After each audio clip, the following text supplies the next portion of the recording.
All right, today we are jumping headfirst into the pretty wild world of venture capital.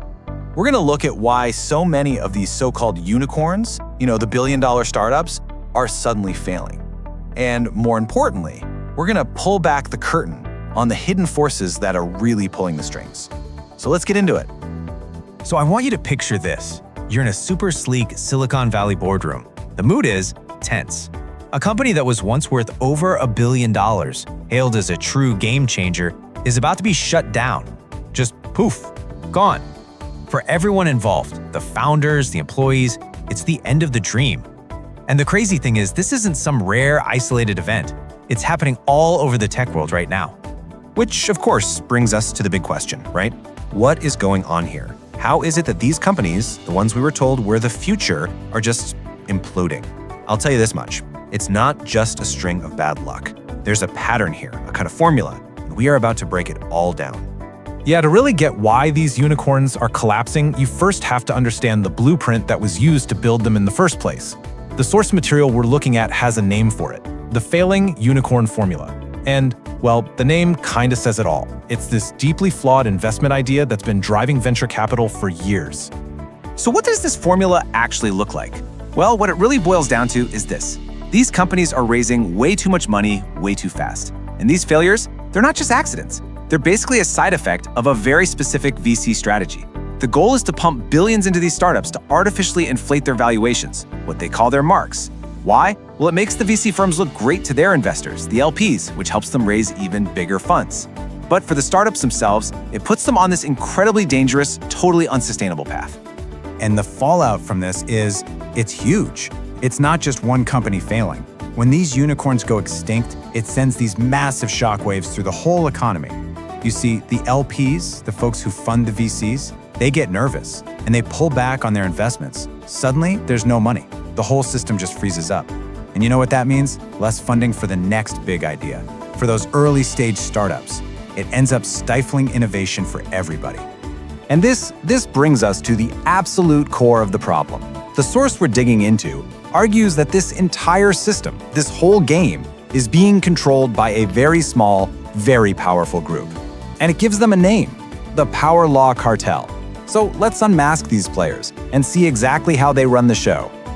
Okay, so cartel, that's a pretty loaded word, right? And we should be clear, in the VC world, we're not talking about some secret meeting in a smoky back room. It's more of an unspoken understanding. It's a handful of competing firms that basically agree to control the market together. They dictate where the capital flows, they decide which startups get a shot, and they pretty much set the trends for the entire industry. Now, to really see this in action, you gotta look at the numbers. So since 2012, the US has seen 668 unicorns get created. I mean, on the surface, that sounds pretty good, doesn't it? Like a big, healthy, competitive market with lots of different companies making it big.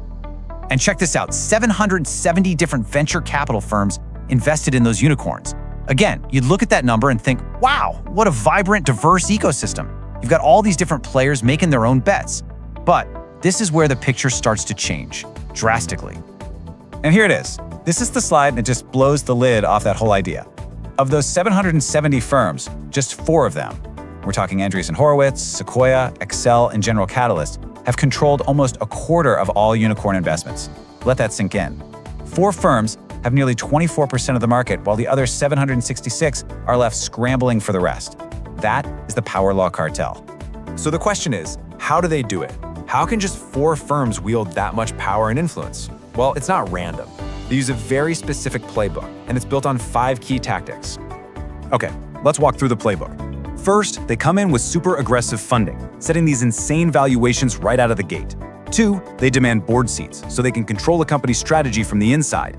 3, their investment alone is a massive signal to the market, and it causes other investors to pile in, which creates a bubble. 4th, they control the end game, the IPO or the sale, using these legal tools called protective provisions. It basically gives them veto power. And finally, their networks are so powerful that founders feel like they have to go through the cartel to even have a chance at success. It creates total dependence. So when you have that much power concentrated in so few hands, it puts the entire system under an incredible amount of strain. And look, this isn't just some academic theory. It has very real, very damaging consequences for founders, for innovation, and for the market as a whole. And this chart really lays out the results perfectly. First, you get stifled innovation, because every startup is forced to fit into the cartel's narrow mold of what success looks like. Then you get these massively inflated valuations that are completely disconnected from actual business fundamentals. And all of that pressure leads to these unsustainable growth at all costs models, which sets these companies up for the exact kind of spectacular failures we talked about at the beginning. And the result of all this? The human cost is huge. You have startups that are pushed into this frantic unicorns at all costs mindset. And the founders, the people who actually had the brilliant ideas, they lose control. They effectively become, and this is a quote from the source, indentured servants to the VC class, just playing by rules someone else wrote for them. But, it's not all doom and gloom. The source doesn't just point out the problem, it actually proposes a solution. It lays out this kind of open letter, a real call to action for how we can rebuild a healthier, more sustainable venture capital world. And here's a side-by-side look at that new blueprint. So, instead of that unicorns at all costs model, you focus on sustainable revenue growth. Instead of VCs sitting on the board creating all these conflicts of interest, you just eliminate them.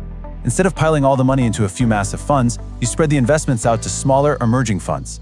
And you replace all that secretive, opaque governance with real transparency and accountability. I mean, it's a complete shift in thinking. And we're going to leave you with this final thought. This crisis that we're seeing in venture capital, it's also a massive opportunity. It's a chance to hit the reset button, to find real value, not by chasing the herd, but by looking for genuine, sustainable innovation in the places no one else is looking. It's a chance to build a system that's based on resilience and shared success, not just on hype and inflated numbers. The time for that change is right now.